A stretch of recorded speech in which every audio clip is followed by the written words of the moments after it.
Welcome to What the Theory with Joel and Alan. Wait. Every time. The people are saying, by the way, that your mic is usually not as audible as mine, and that I'm oppressing you. I'm the editor. Am I oppressing you? Clearly, I'm oppressing you.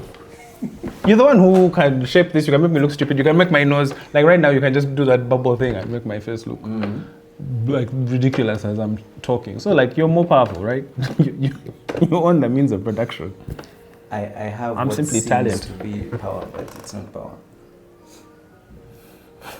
That was like a little finger liner. You have what seems to be power, but it's I not have the power. illusion of power. Because I can do it once and I get fired, right? I can't fire you. Why? I would just maybe stop using your services. Because So you guess didn't maybe hire that's me. what- I didn't hire you, yeah. So I can't fire you. So you're a real boss. So this is part 2 of the episode on false consciousness that we're doing last time. Alan, what did we talk about last time? Do you remember? Yes.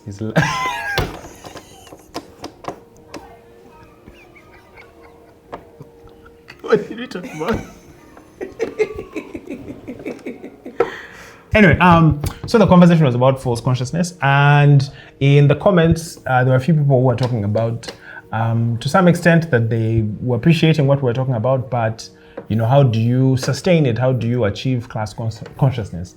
So today's episode will be the second in a series of 3. The first one was just talking about the general framework of class consciousness. Today's will be about how you are 100% most likely brainwashed. That's too hard, right? But I'm supposed to be controversial let's try it. You're brainwashed! That's how it's supposed to be, yeah. You're brainwashed, man! You're a sheep! They're taking you for a ride! How do you recognize, I guess, the dominant ideology that allows you to remain in whatever class position you're in? We'll discuss the concept of class using a historical example, and then we'll close it out with how do you become self-critical. Sound good? Will we be selling like a special oil that helps you Of course. stop being Without the thing from us, you can't break the oppressors. So give me money, because there is nothing else I'd rather do than help you, than to bring you salvation.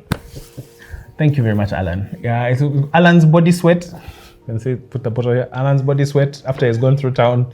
Just dab a little bit on you, and his work ethic will take you through the day. Just don't do it before bedtime. Because, like you'll be setting up lights, what? It'll be too much. You'll be acting like Alan. Yeah. Your partner will tell you, like, what's up? We don't want to say all that. Yeah. All right. Supposed to be serious. All right.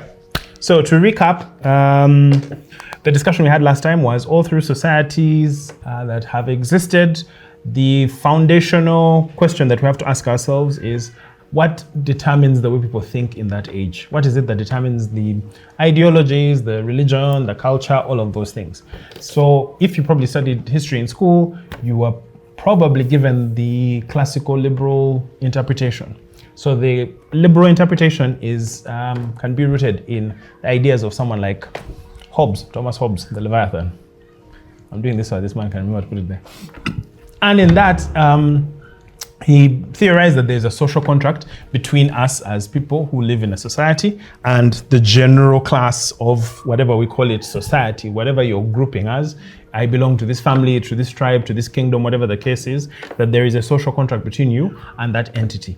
Now that contract, he said, came from the state of nature. And in the state of nature, man was solitary, nasty, brutish, and short. Well, I guess their lives were nasty, solitary, brutish, and short. Now that he follows in the very grand tradition of several liberal philosophers and thinkers who've like shaped the way we understand what it means to be an individual, of pulling things completely out of their ass. Because he just sat and theorized that that's how people collectively lived, that we needed a sovereign over us who would be that Leviathan, the symbol of the power of people, and that is supposed to keep you in line. Otherwise, you get back into the state of nature and you want to fight against each other. Meaning that the only thing keeping us together is some powerful force, the state. And throughout history, you found several people trying to equate themselves to becoming that state. But if you take a different lens, if you take, say, what did you say? How did you pronounce his name? Karl Marx. I'm going to drop a link to the German ideology that was written by Friedrich Engels and Karl Marx. Now, this is the thing I have to note. You don't have to be a Marxist to read Marxist texts. After all, when you look at anthropology, when you look at sociology, there are great contributions that he and his collaborator Marx did give to us in terms of understanding social dynamics. The point is to always engage dialectically. You can't take it as sort of scripture. It's not something that is permanent and immovable, but it's a position. He was writing at the start of capitalist relations, so he has a vantage point that can allow you to enter it and, sort of unearth certain thoughts. So don't be intimidated by that approach to thinking. But that approach is what you'd call dialectical materialism. Now, to put those two words together, or rather take them apart, dialectical would mean like debate, like Alan and I are debating about who is more handsome. I think it's him, he thinks it's him, but I think it's him for a different reason than the one he thinks. Why? But you're the least ugly here, but for you think you're dope. Like we're not okay, but you're the least, because you're brown. I never get a chance to be there. To be at the front. People don't know who. He's too handsome. It's like we were looking at it like, can we put him in? Like, no, they'll just be thirsty people trying to ask about theory. You know the sad thing about being handsome? Yeah. You can never be a best man. Oh yeah, because you're going to take attention away from. Yeah. So does that mean if you've ever been a best man?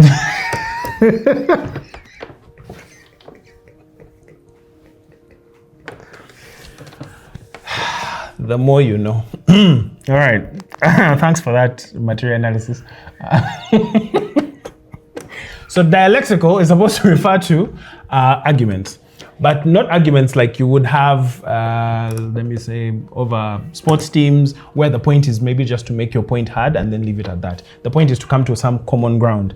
The traditional way of thinking about it would be there's a thesis, someone puts up an antithesis, and then when they come together, whatever truths lie in the thesis or that lie in the antithesis end up in the synthesized position.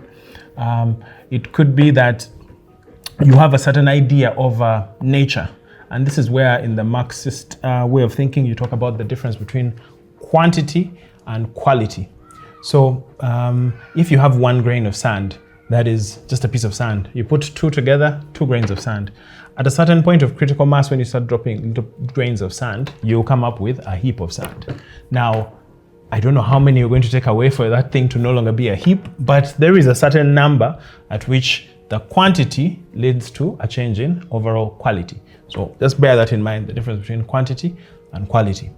Now, when it comes to social relations, through history, different people have shaped their consciousness based on the way that they recreate themselves. So if you go to a community that was by the sea, like people in the Mediterranean, they usually had gods like Neptune, or what is Neptune's name in Greece? No idea. There's Poseidon and then there's Neptune. I don't know which one is which. I'm looking to you because you obviously know everything. Greek mythology? Yeah. Poseidon is the water guy. Yeah. Neptune is... Yeah, Neptune's also the water guy, isn't it? Really? It's one is the Roman name, one is the Greek name. So Greek is Poseidon. You had it here, man. Put it here. If it's wrong, Alan has said Poseidon. No, that one I'm 100% sure. Yeah, okay. Yeah, so if you're a seafaring people, you will probably have a god for the sea. You'll probably have your ways of traditionally cleaning things. The skills that you're going to learn are going to be around the way in which you consistently cause yourself to be recreated. Everything from our gender roles, from the way we think this is what the role of a woman is, this is what the role of a man is. It's typically tied at the roots on how do we recreate ourselves. The idea behind the Marxist tradition is that ideas are not the things that propel history forward. You remember the liberal point that I brought together? They would say, I observe individuals in society living a certain way. Men require policemen, require armies to stand over them and be able to extract whatever it is they need to extract, whether it is taxes, whether it is fealty, going to the king. Now he looks at that position and says human beings naturally seem to be against cooperation. They have to be forced to work together. And then from that he says, I've observed this and therefore this is the thought that is driving the way they engage. But that is substituting cause for effect. That's the main argument that Marx and Engels have. It's that the driving and propelling force of history is not the ideas that people hold in their heads as they take out certain activities. It's that the material conditions around them, their felt reality, their objective reality, is what causes them to then seek ways in which they can improve their interests, or in certain circumstances could be working against their own interests, in which case we were talking about false consciousness in the past episode. So let's go to a feudal land system. So you're working a piece of land, your relationship to it is you need the means of reproduction. So you maybe have your hoe and your digging implementation. I should stop making jokes like that. All right, so you have you have your digging implementations. You're concerned with the weather. You're concerned with the price of wheat that is going to be on the market. But for the most part, you spend your time recreating yourself. That means a subsistence in terms of creating your own shelter, in terms of making your own bread, perhaps. And there are a few things that you engage with on the market. Things that maybe you're not really good at, but for the most part, you're the handyman around your place of residence. So the person at the top, the feudal lord who owns that piece of property, that land that you're on, has a vested interest in getting a portion of whatever produce you've created. And so you, when you've tilled the land and created whatever it is that you're going to subsist off of, there's a little bit more that you want to have so that you can sell on the marketplace and earn something. So there is an interest that you both have, the owner of the land and the person who's working on the land, in maximizing how much of that you've produced you can keep. So I want as much as possible, being the landlord, to get more and more of that surplus that you've created. As you, as the peasant who's working there, also want to retain more and more so that you don't have to work as hard to keeping yourself living. Now, in that tension, you eventually find that the feudal system had several estates. Like you see them still in the British court system when they go to speak in the House of Lords. So you have the aristocrats, those people who are in power because of the blood that they own and old feudalities that were paid to them. And then you probably have the guys who are knights, the people who sort of enforce that system, and they are given their positions of authority by royalty. But then you have a separate class of people who are living in the cities. The people who are living in these cities, and you can see even in the books of Shakespeare and the rest, there was a bit of a disdain that people who thought they did honest labor had for people who traded. The people who lived in cities and didn't really have something that they did where they recreated themselves, what they did was they traded. I may get gold from this person and then exchange it for something else. And in that exchange, I would get the universal symbol of exchange, which is money. I'm hoping that, I don't remember what to put here. Money. Money. Do you know that Elon Musk guy? Money. You have to put that there. Money. So that money is an introduction into the affairs of people in such a way that the relationship which people in the country, in the rural areas have, in which I have to have a relationship with the baker, I have to have a relationship with the candlestick maker or with the cobbler, because they are more than the job that they provide. Yes, that maybe they can make you shoes, but your existence with them is more organic. It's not mechanical. The changeover in feudal times was that where productive forces were now starting to become more revolutionary was in the cities. If someone set up a factory and started specializing different people along the assembly line, they were doing much better than the artisans. The artisans, people like maybe your brother, your sister, who's also staying on the farm, but who doesn't maybe work in terms of tilling the land, but they're probably an artisan. They go, showing off their skills on how they can maybe make a palace or a castle, or how they can, do something like ironsmithing. So much so that their names then became attributed to the labor that they provided. So you have the productive forces being developed over here in the cities. More and more power is being accumulated in terms of value and money being collected there. They are the ones who are forcing off exploration because, as you know, the growth and need for profit requires you to get more and more resources that could fuel your productive capacity.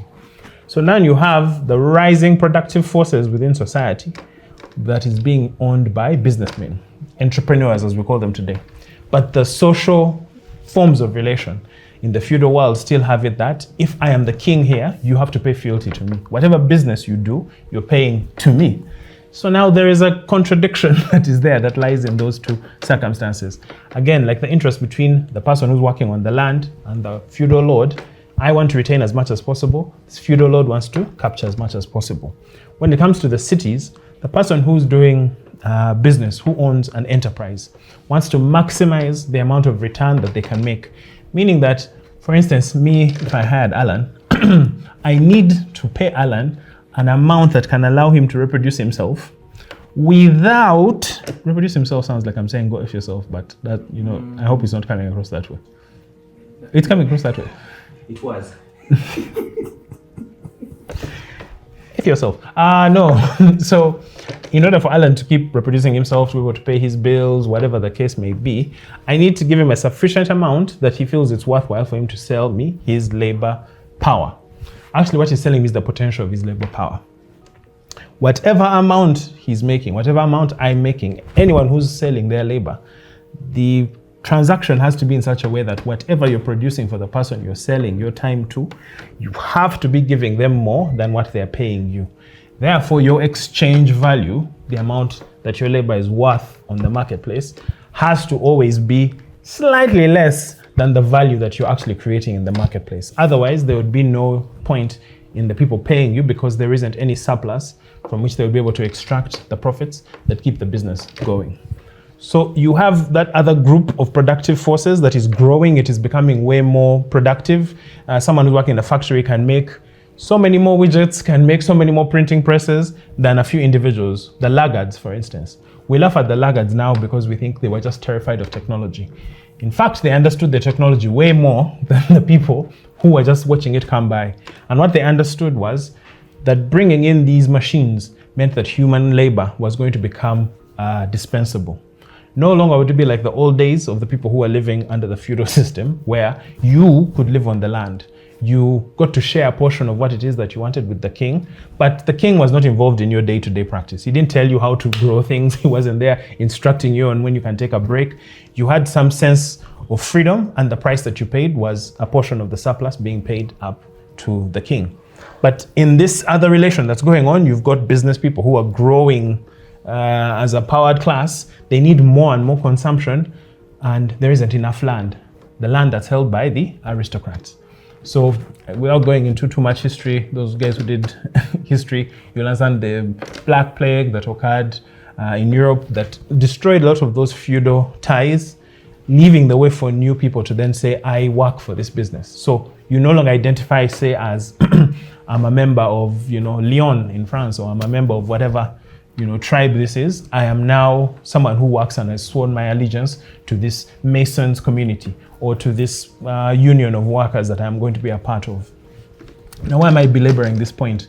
For the most part, when we think of our self-identity, we may say, we think of ourselves like, for me, I'm a man, I'm African, I work in finance. Like, there are several things that I might try to list myself with, and socially it has become crude for us to talk about what it is we do to earn a living. But there's a reason for that.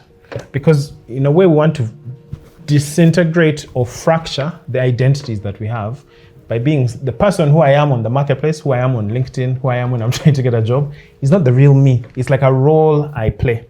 But that role is more you than you are yourself.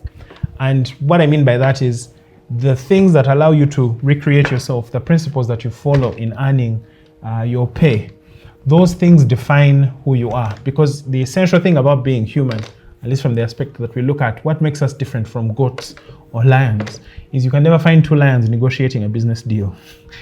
You can't find animals respond to the instincts that are natural to them in their environment. The environment is completely in control of the way they are. Now, the temptation for us is to think that we are beyond the environment.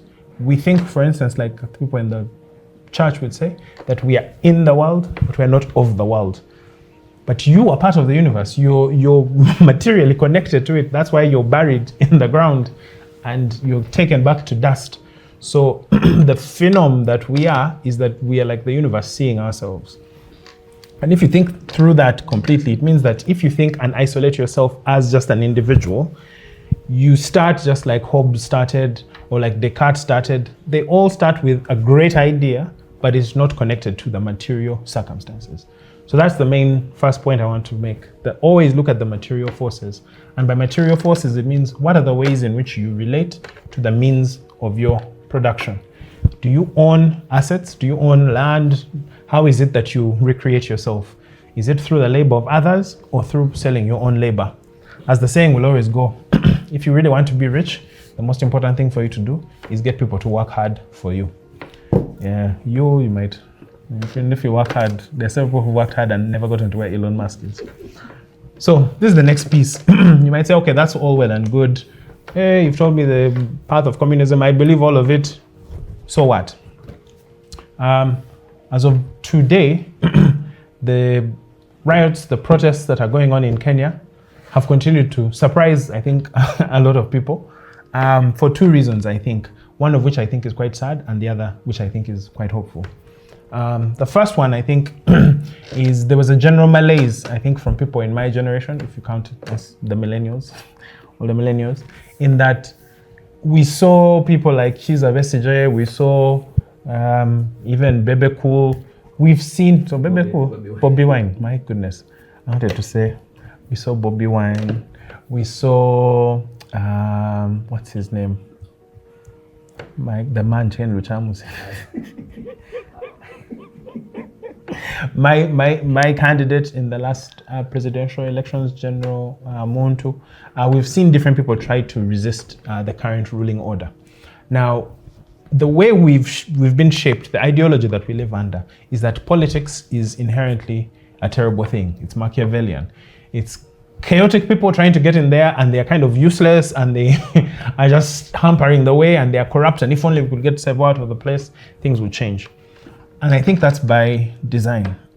That way of thinking where it's useless, why even think about government? All you've got to do is rely on yourself. Because under that ideology, it makes more sense under the capitalist view that the market is the most important basis of decision making. Where people in the feudal state looked at royalty as the major force that would organize everything, and then you had the commercial entities just stuck in the cities trying to push. You had productive forces of society going up against old relations of society. Now, the important view is, how does history move forward? It moves forward with those contradictions being resolved. Either they're resolved in that one group is able to overcome the other. So, for instance, the capitalists who fought in the revolutions of the French Revolution, of the English Revolution, they are the ones who changed government. They no longer had kings over them, but they were able to say, want a representative democracy. They enshrined property rights, and the average individual then became who they see themselves as a liberal subject. But effectively, the power, the decisions that are going to run society now belong to that capitalist class. To make the point very clear, it's not commerce. A lot of people, when you hear capitalism, they're saying commerce. The buying and selling of goods that's its own thing. The production of services, that's its own thing. If anything, the reason the discussion is that capitalism will either end up in socialism or barbarism is because the forces, the means of production, are being socially put to good use. The very fact that Coca-Cola has sugarcane plantations in Uganda, it has productive capacities in Asia, it's got marketing offices in the US. The power of computation, the power to organize such brilliance, such engineering prowess to create a product where anywhere you go, you'll find the same standard of Coca-Cola anywhere that you go to. That productive piece, those are the social relations between people. But because there's a brand that stands between you and it, when you see the Coca-Cola brand, you don't think of the people, you think of the organization, you think of the company. So the contradictions that are inherent in this kind of system, I'll just give you three, and then maybe you can use that same approach to think through other means in which you could make yourself a little bit more class conscious. One of the contradictions is that the people who hire you, the people who provide you with your means of subsistence, do not necessarily have to hate you. In fact, they may love you. On a personal basis, they believe in the mission of what it is that they're trying to produce. However, their social role is they have to maximize the amount of profit that they can get, meaning they have to get as much surplus out of your efforts as possible. Now you may see that yourself as getting a bargain. Hey, I'm getting paid quite a bit of money to do this thing. Well and good. Whatever amount you're making, that is your exchange value. And that exchange value will always be less than the value that you are going to be getting if you owned part of the property, if you owned part of the means of production. Now, we've socialized the ways, the modes of production, but the ownership and distribution still goes towards the old property ways, meaning that now you have 8 people in the world who own more than 3.6 billion people. We produce now for exchange value. Your boss has to produce something that is going to make a profit. Otherwise, they cannot stay in business. Now when you come to the market, you will notice, if you're doing basic economics, that there are producers and consumers. Now, the way you show up to the market, that will tell you, are you a producer? Do you own something? In some sense, yes, because you're working in this industry. But your relationship with the market is that you're largely a consumer. Now, in order for you to consume, you have to earn as much as possible. And that's where the contradiction breaks down. Because for businesses to do much, much better, they have to, at a certain point, manage their costs. Of course, they'll talk about innovation, they'll talk about doing things a new way, but innovation is actually the enemy of the capitalist motive. Because the more and more organizations enter your marketplace, the lower the price, the asking price you can have for the product that you're giving, meaning that there's less and less for you to then shave off as a surplus. So in most industries, you'll find, from banking to telecommunications, anything, cosmetics, more and more you'll find, as the neoliberal approach has become the more standard, that you get fewer and fewer businesses owning everything, simply because the power of their capital is way greater than any small business. If you own a business, and I'm talking about capitalist, you're not there. You're probably a petit bourgeois, where, yeah, you own the business technically, but once that's destroyed, it's not that you can live off the fat of that business. You're not like Bill Gates now, who can simply live off of the shares that he's invested in the stock market, or someone who can just live off of owning several pieces of land. The other contradiction is for yourself. In your lived experience, there are several narratives that you probably believe and how you gauge the world. So why I think this is important from a liberal perspective, most of us want to reform the system. We think, okay, let's have the right president in place, or let's put in good bosses. Now, don't get me wrong, all those things are much better than the worst thing. Having a psychopath in charge in presidency is not a good thing. Pray for your American brothers and sisters. But it doesn't ultimately change the terms and conditions of the contradiction. And that contradiction is that as long as we have a system that disproportionately will mean that whatever it is I can lay a property claim over, I can own and even have the right to destroy, that there is no upper limit to how much I can have, and the forces that allow for me to accumulate that mean that social capital, capital in terms of owning means of production, or even cultural capital, the ability to access, those social cultural things that deem you, to be of high class, all of those things disproportionately go to a certain group of people who have access to those things. And it's getting more and more that you're filtering more of the value up to the top. And we are left with a way of thinking that might mask the real truth. So for instance, words like calling Africa a developing nation or a developing continent. Now, we understand what that means, like it's on the way to getting somewhere, but it certainly puts us, as we're in the behind position, that we are somehow retarded in terms of our progress, and that we are trying to get to where Europe is. So for us, the vision that we are sold is become more and more like America, or become more and more like this advanced country. We don't see that we can set our own path. The ideas that we tend to talk about from a liberalist sense is the ruling ideology for how we are meant to take this frustration. So it's more than likely, the joke that Alan was making before is one that I think is made as a criticism of coping mechanisms that allow us to live under this system. Some of them are probably religious or pseudo-spiritual. You say, man, it's the spirit of the times, that's how human beings are. Let's focus on changing the hearts and minds of ourselves. And what you end up doing is you end up having institutions that can put thousands of people together, and they talk about individual issues. They talk about, oh, you're going to get success, let me pray for you, and fail to see the real power that you have, which is collective action. And that's by design. The thought of doing things collectively has completely left us as class subjects, as people who are under this neoliberal sort of way of thinking. So when we saw in Kenya that you had bankers, you had the member of law society, they were hacking into, the government website because that finance bill was so clearly a violation of the social contract that they had with Ruto. And if you look behind it, it's not just that the government was doing something because they hate their citizens, but they're in a position in which the forces that allow it to remain as an extractive industry that has Kenya, basically growing tea for the world and not seeing a value of that portion that they actually create, that it is the businesses, the international business moneyed class, that require the payment of those IMF loans and everything else that has been given to the country. So you might stop at the proximate cause and say, well, government, maybe let's change who is in charge. But whoever you put in charge next is going to be there, one, at the whim, at the geopolitical wishes of much bigger forces that require the position of Kenya to remain where it is.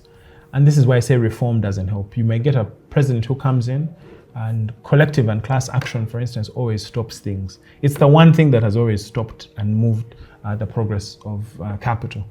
When you see the labor movement, like on Labor Day, there's a reason you don't hear much about how the 40-hour work week was created. There's a reason you don't know much about why benefits were granted to you. None of these things came from us asking politely. It came from actually showing that the one thing that is used to dominate you as you live in this society, which is the capability of people who own to come together and have their interests vocalized. And they call that a corporation. Legally, you're a person, but the same rights you have as a person are also extended to this eternal thing called a corporation, meaning that something like Nestle can survive forever. It's an immortal being, but it can own property, it can cross boundaries, it can sue, it enjoys rights to privacy, so many other different things. But that just masks the fact that they can collectively work together and you can't. And the sooner you understand that the fact that we can't work together and we've been disenfranchised, it's the old divide and conquer. And us being divided subjects means that I don't feel the pain of a KCCA worker who has not been paid. But their pain is closest to mine. The very fear I have that I'm going to be laid off at a certain point and not earn my keep, it's the same source. It's because I don't own the means of production. We have a distribution system that doesn't allow for that. Now, this is the last thing. It's important not to moralize. I think when we moralize, we look at who are the bad actors, who are the good actors. And in that sense, you think that, well, we need a new messiah to come and save us. When I was watching Dune, for instance, in the cinema, guys were really cheering when Paul Atreides became, officially took up the mantle of Messiah to save these people. And when it goes back to my controversial Christian take, which almost no one agreed with, but this is my view, that we missed the message of Christianity in that Christ was a failed Messiah.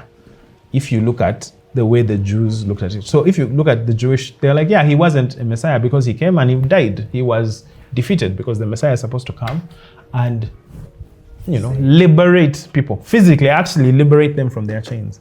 But this guy showed up, born in a manger, killed on a cross, and he said the work is done. You're like, what have you done?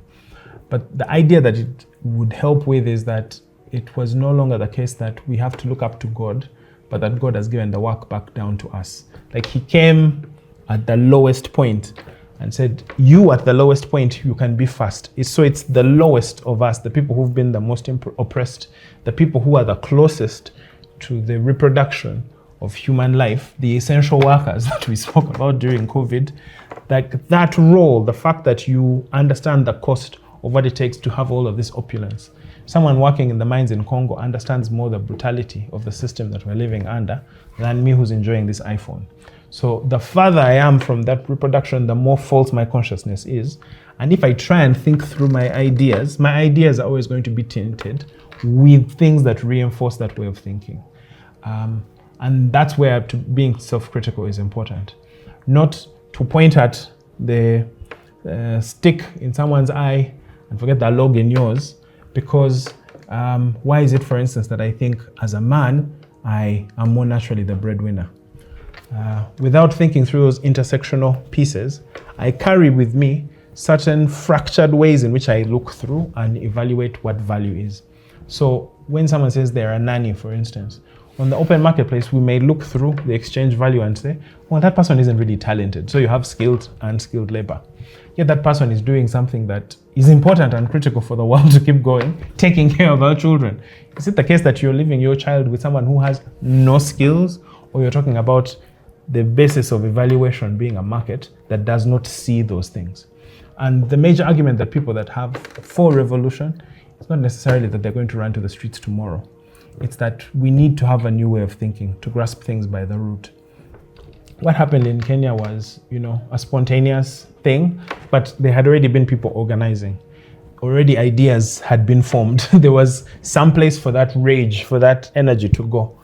And I think when all of us here in Uganda were looking, we're just saying like, man, even if something happens now, who organizes? Where do we go? How do we get this stuff done?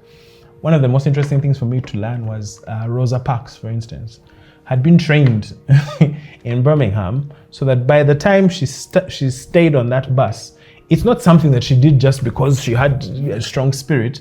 They had been trained like, this is how you respond in a non-violent manner when you're being forced to do something. This is how you state your rights. This is how you know you're going to make the phone call. So by the time it happened, it wasn't something new to her.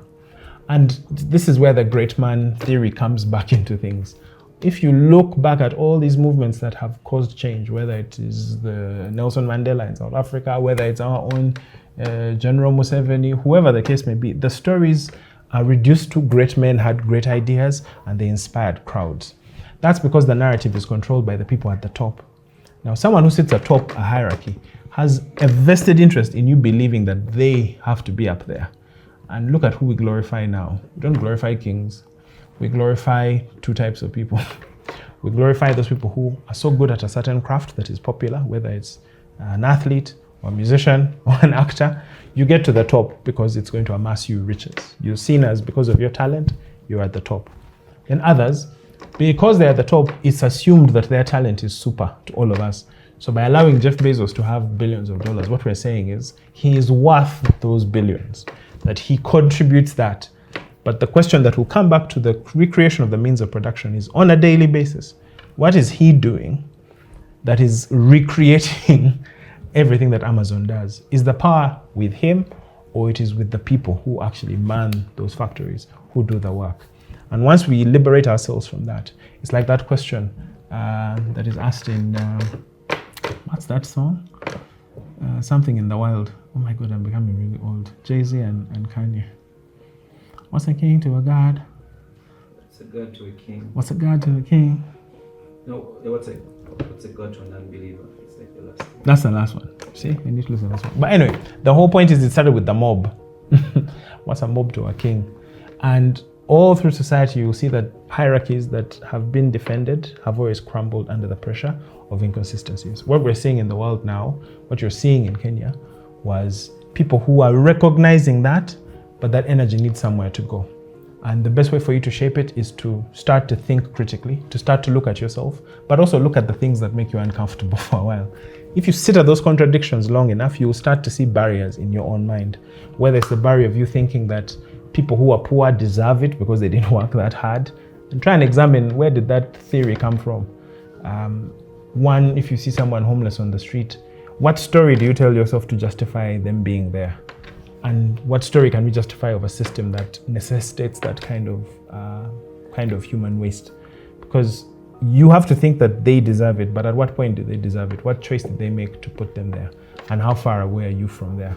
And do you want to be in a society where if you have no skills that I looked at as valuable, if you're not able-bodied, if you don't have the benefits of being the right gender, and you're living in that society, should you be left to the whims of cruelty? Is that civilization? I don't think so. So thank you very much for watching.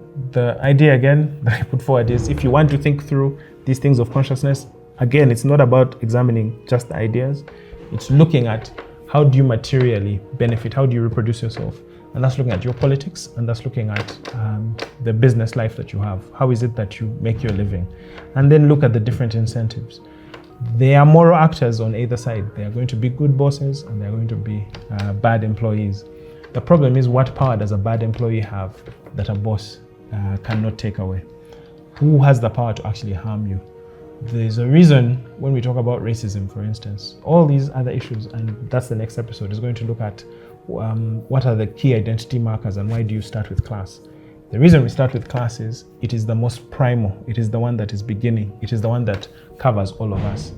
That example I gave you, the sand of quantity and quality, the different quantities that we're part of. I am a male African worker, someone else may be a female who's working in the service industry, in medicine, and we might think we're in different classes because of that. But we are connected in that we can only access goods and services by selling our labor, meaning that until that contradiction is changed, our suffering, our uniquely felt experiences will continue. And the way we form class consciousness is by saying, what's the thing that unites us that doesn't differentiate us? Thank you for watching. It's been a long episode, but I really think that you'll get some matter out of it. Alan, anything you want to add after all my yap? I come from a background of like a community of people, like Muyinga, Namongo, something, market people could put money together. I always wondered, like, why are you buying tents? It was like, oh, people always lose people, they getting married. Yeah. Why are you investing circle money in chairs? It's like they're always events. So like there are those people who are collective by nature of where they're from and things like that. But we have a question on YouTube, and I'm assuming this person is maybe a Chanja person, apartment person. And they're asking like, what steps, like I'm left wondering how we can challenge the status quo and social classes at an individual level. What steps can I take to feel more connected to people around me?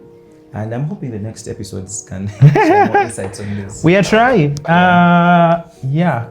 No, I think for me, the thing is, like you said, actually interacting with the people who we think are invisible.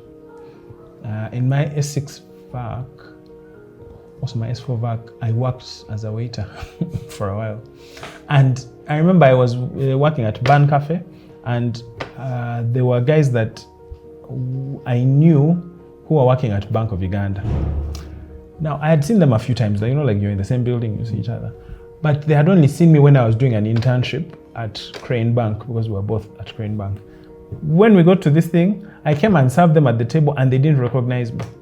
Like I came here and they were like, and I was just like, what? So I think at that point, it's like you're not paying attention to what's going on here. You're a waiter. Yeah, just because that's this function that you play, but you don't have to be being mean. And I think that's why I say the moralistic thing is, try and say, why is it that you are not seeing people? You're not humble, you're not good. No, it's like the social fabric has made it the case. So for me, it's like just looking around at who do you stay next to? Who are your neighbors? What are the issues that they are going through? Those things which you don't ask in polite society. Maybe even with your workmates, trying to figure out how much you earn. Because even just that question, you look at it as, man, this guy is going to weigh me as differently from you, which is why I'm saying you, at the whole step of you trying to untangle that ideology is, you'll always feel that whatever pushes you away from answering that question or asking it, that's probably an ideological stand. So I would think reading books from people who are from disadvantaged places, actually paying attention. People tell you to look away from the news. I say actually look at what's going on and keep asking yourself a question. Because what we have is the luxury of distance. And I know you're stressed, I know you're tired, I know you already have problems of your own, but if we don't all pay attention to them, when the time comes for us to do something, we're going to be so disconnected from how anything actually operates that we won't know what to do. So yeah, I think just staying in touch with people, the people who you interact with, and you don't, sort of ask them, how are they getting by? How the changes in prices going?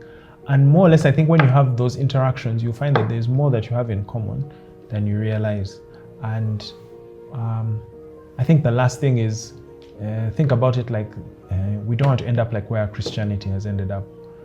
It has ended up where you go to church and you're more or less seeking forgiveness for what you did through the week. Because at some point, I always notice this, where I work, we pray over the agenda. We pray over the things that we're doing. But not once has it been that the agenda has been set by people praying, where they pray and then say, this is what we're going to do in our business. You'll get fired if you do that.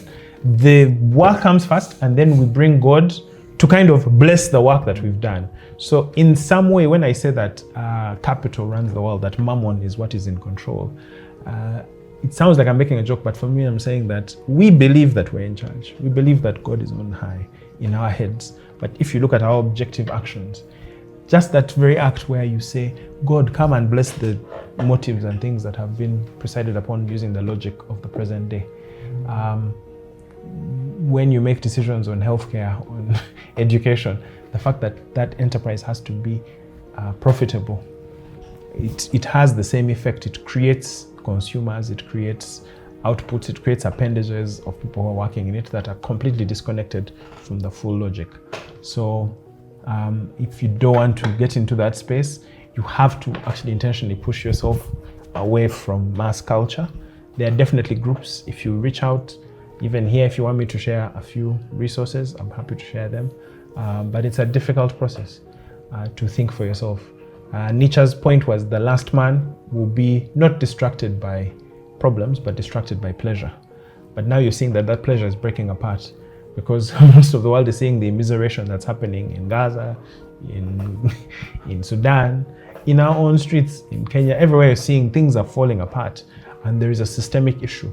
And until you start to ask those systemic questions and start to push towards them, we won't figure it out. It's not going to come from on high. It's like all of us trying to push against the status quo. And yeah, I think that's how you maintain class consciousness. Also watch and subscribe. Not because we make money. We think that ideology is something blurring, confusing our straight view. Ideology should be glasses which distort our view. And the critique of ideology should be the opposite, like you take off the glasses so that you can finally see the way things really are. This precisely, and here the pessimism of the film, of They Live, is well justified.